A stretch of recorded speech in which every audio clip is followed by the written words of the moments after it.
Hey guys, welcome to the first round of the TSL playoffs. You're listening to Vol, and I'm really excited about getting to this stage in the TSL. Recently, a commentary competition has been announced, so this game is going to be in submission of entry to that, and I'm really quite excited about the opportunity to do that, and really looking forward to see everybody else's commentaries as well. Right now, we're watching a game between RoX.ALF, who is the Ukrainian player down the bottom left on Longinus II, the yellow Zerg, and he is up against, let me remember his name, fuSion.spx. So fuSion putting down the first barracks in the choke point now. He's the Teal Terran at the top right position. Let's call it the sort of the 230 position.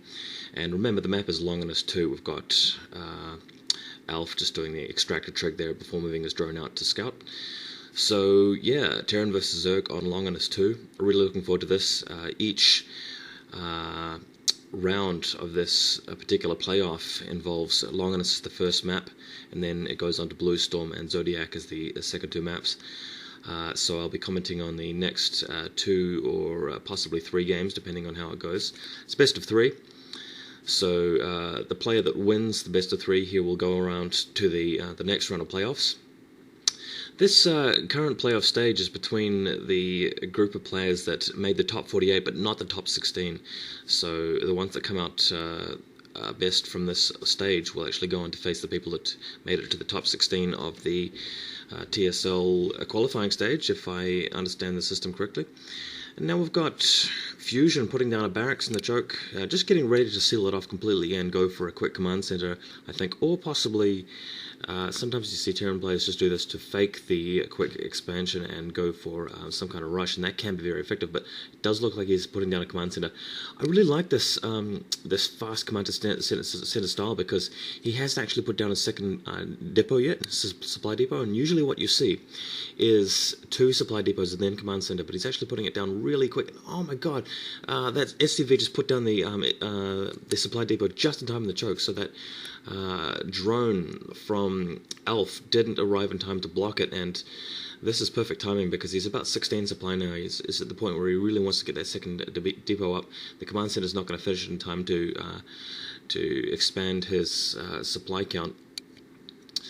Only now we've got the spawning pool going down for ALF, so it could turn into a bit of a longer macro management game. Neither player is trying to break the other's defensive with a rush. Got an Overlord there. Just ALF will be able to see what's going on thanks to the Overlord. So Marine pushing it away, but won't be able to get vision to get a kill. All right, so SCV just coming back inside. It's good that there weren't any Zerglings waiting to jump in underneath. Got the third hatchery going down for ALF. So yeah, as I said, things really just heading into a more of a macro kind of game. Trying to keep that SCV alive in ALF space. Doing a pretty good job. It's just there's nothing too much to see except for the fact that I guess he can see what isn't there, and what he's not seeing is the fact that he's ALF's not going for a quick tech. ALF's not putting down a really fast Hydralisk den or anything like that.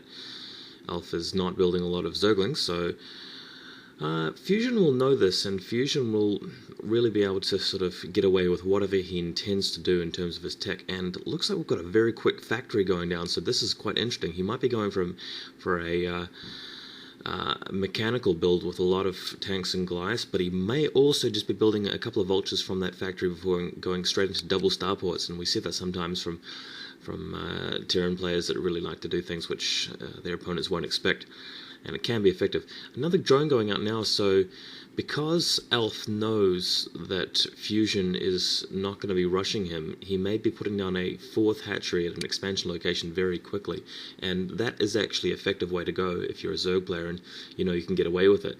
And it is quite hard for Terrans to go all the way to the side of the map and take out that expansion, so he is indeed in the minimap just heading over there now. Second factory go down, so it looks like fuSion is an armory, so he's definitely going for a mechanical build with Goliaths and tanks. It looks like we have got that hatchery going down now at the 9 o'clock position with double gas, so that's very effective. And it looks like is drone there ready to put a spire down. Yep, that's a spire. So it's going to be Mutalisks against Goliaths and tanks, and because of that extra hatchery, I would say that ALF has a decent chance at this. and we'll see how things turn out when that first Terran push comes out, because that's usually the crucial one with mechanized units against Zerg. It looks like a bit of Hydralisk Den as well, so maybe a combination of Mutalisks and Hydras, and possibly Lurkers. I think that's a good idea, just to sort of fend off the big Terran push until you've got Hive Tech is probably a good way to go. Oof, yeah, it's probably going to be a little while until we see some action. I've got some sunken colonies going down just in case. He doesn't know this, but he doesn't actually need those sunken colonies, but it pays to be safe, because if you're the Zerg player in this position, you don't really know what the Terran player is doing. Looks like +1 weapons going up for the mechanized units. And fuSion has actually scouted that expansion there at the 9 o'clock, so that may be where he heads first with this mechanized push when he brings it out. So we'll see. That SCV is still alive. Did its job though. It's managed to really get some very useful information there. No upgrades happening on that Hydralisk Den, so maybe he's just ignoring that to pull out as many Mutalisks as he can. That range, the challenge boosters from the Goliath, nearly finished. I'm hoping it actually finishes for fuSion's sake. I hope it does actually finish before the Mutalisks arrive there, because it's really crucial. As you can see from that natural expansion, he hasn't got any missile turrets up yet, so if the Mutalisks show up, and they're about to, they will be able to pick off the SCVs, and the Goliaths won't be able to shoot them very easily because the range upgrade might not have finished. But if it has finished, then he should be able to hold this off with pretty relative ease. So we'll see how that works out. So Mutalisks attacking now, taking out that scouting SCV, and it's time to do some damage here. He really does need to do some damage because he's left the Terran economy unchecked. Okay, so, oh my god, a barrage of rockets ripping apart from the Goliaths. So Mutalisks trying to look for a position here, but they're just getting pushed back by those Goliaths. Such heavy firepower, man. I think he has actually finished his range upgrade. Oh my god, yeah, he has. That's definitely a range upgrade right there. So those Mutalisks are just getting shot down.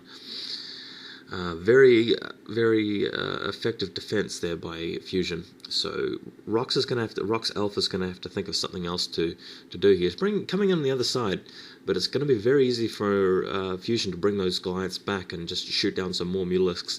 He's trying to take out some turrets now, but again, he's going to lose a lot of Mutalisks doing this, because just keeping them where he is, those Goliaths are going to just pound those Mutalisks. Notice how he's killing the turrets, but he's not killing many SCVs. That's the important thing, I reckon, because sooner or later he's going to run out of Mutalisks. There's going to be missile turrets up everywhere, and those Goliaths are going to push out with some tank support, and he's not going to have any Hydralisks or anything to deal with the ground army. So with the Mutalisks not able to actually engage fuSion directly, then I'm not sure what he's going to do. He's putting another hatchery down, still not upgrading anything from the Hydralisk Den, and that concerns me, because he's going to need something more